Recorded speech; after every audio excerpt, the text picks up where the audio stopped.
வணக்கம், காஞ்சிகேத்தன் பேசுகிறேன். Happy Tuesday. எப்படி இருங்க? என்னம்மா இன்னைக்கு பிஸியாக இருக்காங்க? ஹலோ, வணக்கங்க. இங்கே பார்த்து சொல்லுமா. அது ஒரு நிமிஷம். வணக்கங்க. இன்னைக்கு ஹாப்பி செவ்வாய்க்கிழமை. அம்மனோட பிளஸ்ஸிங்ஸ், முருகரோட பிளஸ்ஸிங்ஸ் நம்ம எல்லாருக்கும் கிடைக்கணும்னு சொல்லிட்டு ஆண்டவனை எங்க சார்பில் எங்களுக்காக நீங்களும் உங்களுக்காக நாங்களும் ப்ரேயர் பண்ணிக்கலாம். இன்னைக்கு வந்து திருமண நாள் கொண்டாடுறவங்களுக்கும் பிறந்த நாள் கொண்டாடுற பிள்ளைங்களுக்கும் வேலை தேடி ட்ரை பண்ற அத்தனை பேருக்கும் வேலை கிடைக்கணும்னு சொல்லிட்டு உங்க சார்பில் நாங்க ப்ரேயர் பண்ணிக்கிறோங்க. நேத்து வந்து பாருங்களேன், நாக சதுர்த்தியும் சேர்ந்து வந்திருக்குங்க. ஆடிப்புறத்தோட சேர்ந்து அம்மனுக்கு வந்து நிறைய பேர் வளையல் சாத்தி அவங்க வேண்டுதலை வந்து சாமி கிட்ட ஒப்படைச்சிருப்பாங்க. நானும் உங்க எல்லாருக்காகவும் ப்ரேயர் பண்ணிட்டு வளையல் சாத்தினேன் நேத்து சாமிக்கு. ரொம்ப ரொம்ப அருமையா இருந்தது பாருங்களேன். அவங்கவுங்க கைவண்ண அழகா காட்டுறாங்க. அந்த சாமிக்கு அந்த மாலை போல கோத்தெல்லாம் போட்டிருந்தாங்க. இந்த வளையல்காரர் என்ன பண்ணாரோ சொல்லு. ஒரு வளையல்கார் வந்து வளையல் வாங்க போன இடத்துல அம்மனுக்காக வளையல் வாங்குறேன்னு, அம்மா எனக்கு ரொம்ப நாளா குழந்தை இல்லம்மா, எனக்காகவும் ப்ரேயர் பண்ணிக்கோங்கன்ட்டு அவர் 2 டசன் வளையல் வாங்கி கொடுத்தாரு. அவரையும் ப்ரேயர் பண்ணிட்டு நேத்து அம்மனுக்கு வளையல் சாத்தணும். எல்லாருக்காகவும் ப்ரேயர் பண்ணிக்கிட்டோம் நாங்க. நேத்து வந்து ரொம்ப நல்லா இருந்ததுங்க.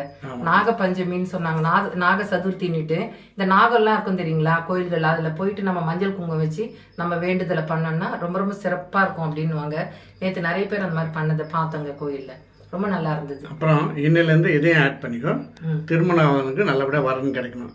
அதையும் சேர்த்துக்கணும். திருமணமாகாத பெண் பிள்ளைகளா இருந்தாலும் ஆண் பிள்ளைகளா இருந்தாலும் அவங்களுக்கு வந்து நல்ல அவங்க மனசுக்கு ஏற்ற மாதிரி நல்ல பெண் பிள்ளையும் ஆண் பிள்ளையும் மணமகளா அமையணும்னு சொல்லிட்டு உங்க எல்லாருக்கும் நாங்க ப்ரேயர் பண்ணிக்கிறோம். ஏன்னா நமக்கு தெரிஞ்சவங்க எல்லாம் சொன்னாங்க, எனக்கு எங்க மருமக வரணும், மரும்புள்ள வரணும்னுட்டு. அவங்களுக்காக இந்த ப்ரேயருங்க. ஓகே. ஆமா. என்ன சமையல் இன்னைக்கு வந்து சாஃப்ட் மல்லிப்பூ இட்லிங்க. பாருங்க, சாஃப்ட் மல்லிப்பூ இட்லி. அதுல வந்து சைட் டிஷ் வந்து முருங்கைக்காய் சாம்பாருங்க. பாருங்க, முருங்கைக்காய் தக்காளி போட்டு சாம்பார். முருங்கைக்காய் சாம்பார் அப்படி ஊத்தி இட்லியை நம்ம சாப்பிட வேண்டியது தான்.